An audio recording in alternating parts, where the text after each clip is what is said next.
Hello students, Radhe Radhe, जय श्री राम। और आज के इस वीडियो में हम पढ़ेंगे equation of motion by calculus method. तो इक्वेशन ऑफ मोशन पे ही ये वीडियो है। नेक्स्ट इससे पहले ग्राफिकल मेथड पे डाली थी, बट आज हमें कैलकुलस मेथड पढ़ना है। ठीक है। कैलकुलस मेथड का मतलब है इसमें इंटीग्रेशन और डिफरेंशिएशन का यूज़ किया जाएगा। तो उम्मीद है कि आपको इंटीग्रेशन और डिफरेंशिएशन की बेसिक नॉलेज हो, इतना डीप कॉन्सेप्ट नहीं है। तो हमारे पास दो रिलेशंस है। फर्स्ट है velocity is change in displacement with time, and acceleration in change in velocity with time। जब भी कोई चीज टाइम से डिवाइड होगी तो वहाँ R A T E rate लग जाता है। जैसे velocity is rate of change of displacement and acceleration is change of rate of change of velocity. The first is आपको चाहिए वेलोसिटी टाइम रिलेशन। तो वेलोसिटी टाइम रिलेशन में आपको velocity और टाइम के बीच में रिलेशन चाहिए। तो यानी कि चेंज हो रहा हो वेलोसिटी में, चेंज हो रहा हो टाइम में, ऐसा रिलेशन है ए वाला, एक्सेलरेशन वाला। तो आप यहाँ क्या लिखोगे, a is equal to D we by D t. इसके बाद अब इंटीग्रेशन जब भी होता है तो उसका इंटीग्रेशन होता है जिसके साथ डी लिखा हो। डी मतलब delta, very small change. Small D infinite time small change को दिखाता है। तो इंटीग्रेशन में हमेशा इक्वल के दोनों तरफ एक चीज इंटीग्रेट होगी, इक्वल के दूसरी तरफ दोनों चीज इंटीग्रेट होगी। मतलब आप ऊपर और नीचे दोनों को एक साथ इंटीग्रेट नहीं कर सकते अभी तक के लेवल में। कॉलेज लेवल में हालांकि चीजें भी आ जाती है, इवन 12th में भी आगे जाके कॉन्सेप्ट्स आएंगे, बट अभी आप स्टार्टिंग है। हम क्या करेंगे, क्रॉस मल्टीप्लाई कर लेंगे। तो ए डी टी किसके इक्वल आ गया, डी वी का। अब इक्वल के लेफ्ट हैंड साइड में आपको टाइम का इंटीग्रेशन करना है, यहाँ वेलोसिटी का करना है। तो ये वैल्यू क्या बन जाएगी। अब इंटीग्रेशन का साइन लगाएंगे पहले। जो चीज कांस्टेंट है बाहर, ए कांस्टेंट है तो ए बाहर लिख दिया, डी टी डी वी। दो तरीके का इंटीग्रेशन होता है। एक होता है जिसमें लिमिट नहीं होती, ठीक है, जिसको इंडेफिनेट बोलते हैं। एक होता है जिसमें लिमिट होती है। जैसे टाइम की लिमिट क्या है हमारे पास, initial time zero, final time t. Velocity में हम क्या लेके चलते हैं, initial velocity u, final velocity is v. Now integration कैसे होगा, ये टर्म बनेगी, ए को ही लिखे रहने दो, डी टी इंटीग्रेशन होना टाइम का। यहाँ टाइम की कितनी पावर है, एक भी नहीं। हम टाइम की पावर बोल सकते हैं जीरो। तो इंटीग्रेट करके पावर कितनी होगी, जीरो प्लस वन। और सेम यही पावर कहाँ आ जाएगी, डिवाइड। आपको स्क्वायर ब्रैकेट लेना है, इसमें लोअर लिमिट और अपर लिमिट लिखनी है, is equal to D V. अब यहाँ इंटीग्रेशन किसका होना है, डी किसके साथ लगा, वी के साथ। वी की कोई पावर नहीं है तो वी की पावर जीरो है यहाँ पर भी, तो zero plus one. Zero plus one same power से डिवाइड करना होता है इंटीग्रेशन में, लोअर लिमिट अपर लिमिट। अब नेक्स्ट स्टेप में आपको क्या करना है, जस्ट इन वैल्यूज को पुट कर दो। ए टी की जगह पे टी, तो टी की पावर वन थी, माइनस टी की जगह पे जीरो, अपॉन में जीरो प्लस वन ही होता है, सेम रह जाएगा। यहाँ पर v की जगह पे v minus lower limit u। तो वैल्यू क्या होगी, A T is equal to V minus U, जिसको हम लिख लेते हैं v is equal to U plus A T. This is your first. ठीक है, ये आपका फर्स्ट आ गया रिलेशन, जिसमें आपने वेलोसिटी और टाइम का रिलेशन निकाला है। नेक्स्ट आपके पास आता है यहाँ पर, नेक्स्ट रिलेशन हमारे पास पोजीशन और टाइम का रिलेशन। अब आपको देखना है ऊपर यहाँ पर पोजीशन और टाइम में रिलेशन कहाँ दिखता है आपको। तो ये दिखता है v is equal to D X by D T. ठीक है, तो यहाँ लिखेंगे हम सेकेंड रिलेशन निकाल रहे हैं हम, that is position time relation.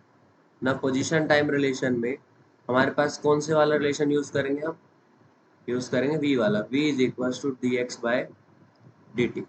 ठीक है, अब यहाँ पर भी क्रॉस मल्टीप्लाई करके क्या बन जाएगा, v D T is equal to D X. Now आपको पता है v जो है वो वेरिएबल है, और v को आप t के टर्म में लिख सकते हो from equation one.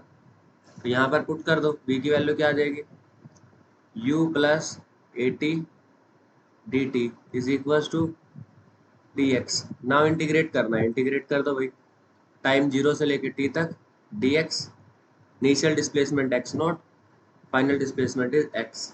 Now integration हो रही है, दोनों मल्टीप्लाई हो जाएंगे, तो ये टर्म क्या बन जाएगी, जीरो से टी अंदर बनेगा इनिशियली u dt प्लस में इंटीग्रेशन 0 से t, यहाँ बन जाएगा at dt, और यहाँ पर आपके पास था ही x नोट से x dx।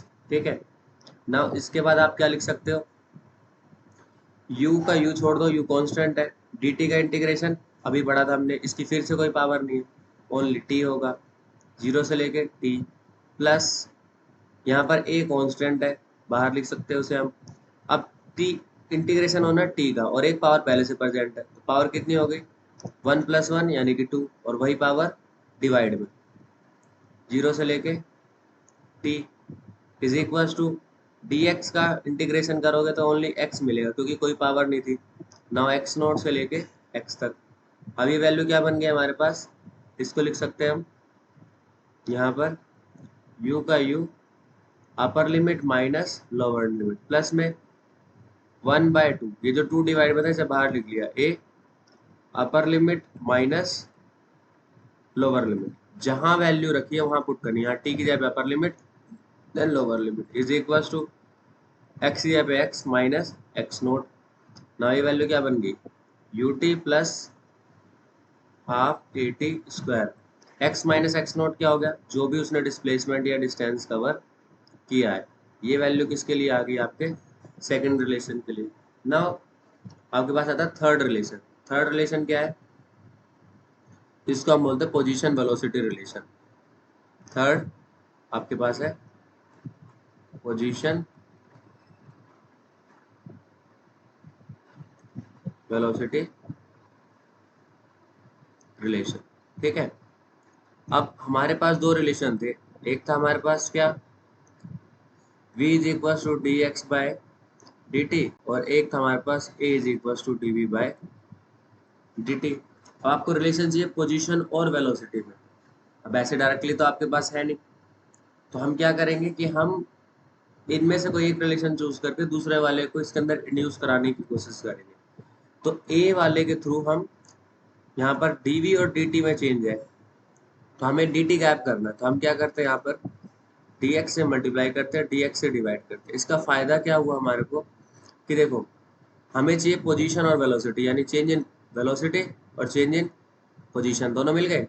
Now dx by dt किसके इक्वल होता है भाई, वेलोसिटी के इक्वल होता है। तो ये रिलेशन कैसे लिखा जा सकता है, a is equal to dv by dx multiply में dx बाई dt जो है वो किसके इक्वल हो गया, वेलोसिटी के इक्वल हो गया।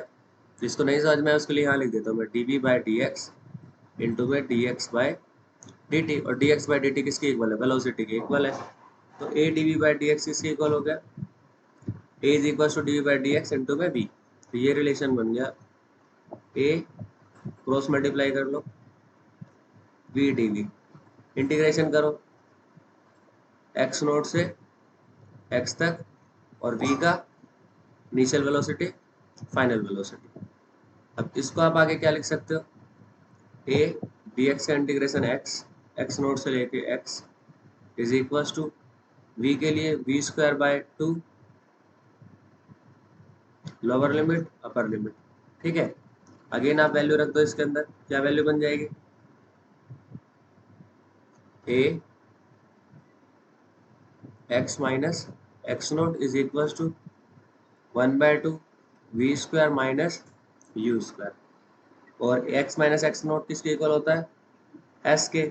2 यहाँ पर डिवाइड में था, मल्टीप्लाई में हो जाएगा, तो 2as is equal to half sorry v square minus u square.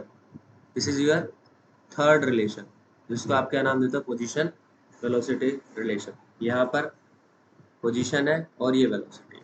ठीक है, तो ये आपके 3 इक्वेशंस ऑफ मोशन है विद द हेल्प ऑफ